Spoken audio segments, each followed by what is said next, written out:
In today's video, I got a nice quadratic binomial equation satisfy this following condition. So we get k x squared plus 4k minus 2 is multiplied by x plus 4k minus 7 equals 0.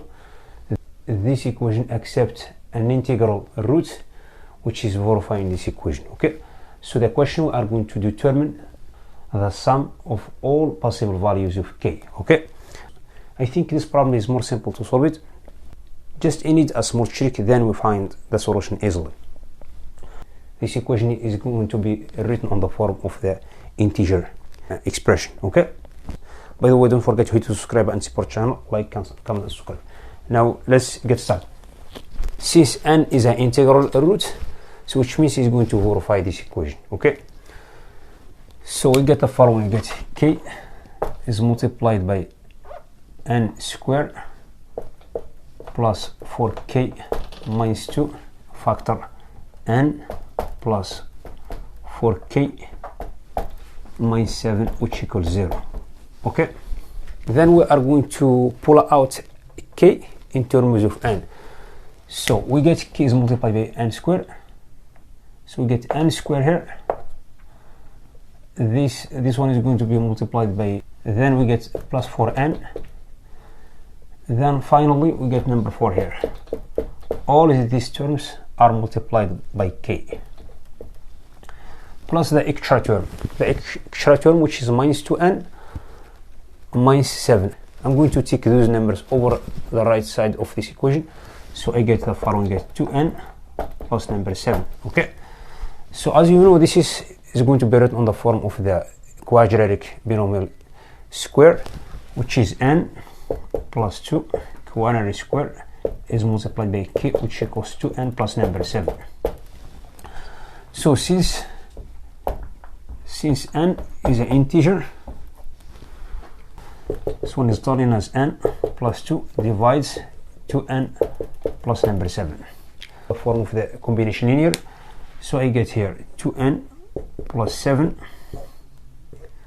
minus 2 n plus 2.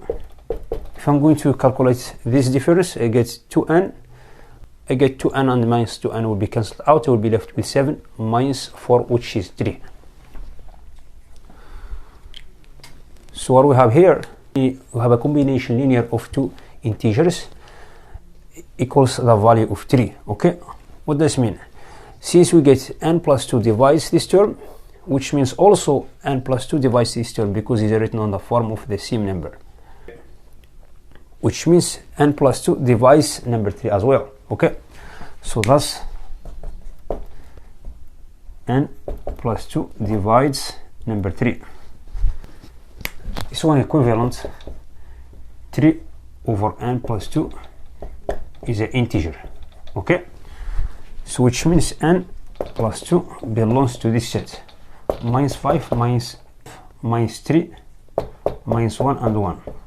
All those values, if you plug them here, you will have 3 divisible by this integer. Okay, so I'm going to take case by case. If n equals minus 5, thus I'm simply going to replace this value of n into here to see what's given us. So I get here minus 5 plus 2, which is 3 square, which is 9k, which equals minus 10 plus 7, which is minus 3. This one is definitely, k is not integer. Okay, let's check if n equals minus 3. So plug in number minus 3 here, I get number minus 1 x square, which is 1. I get k here. I get here minus 6 plus 7, which is 1. So I get the value k equals 1. So let's check the next value. If n equals minus 1, thus, so I get here also number 1 square, which is 1k. This one is going to give us minus 2 plus 7, which is 5. So I get the following value. Last value, I get n equals 1 is going to give us 3 here, which is 9k. So I get here 2 plus 7, which is 9. this implies k equals number 1. So we get only two values. We get number 1 and number 5. If I'm going to sum them, so I get here capital A, which equals 1 plus 5, which equals 6.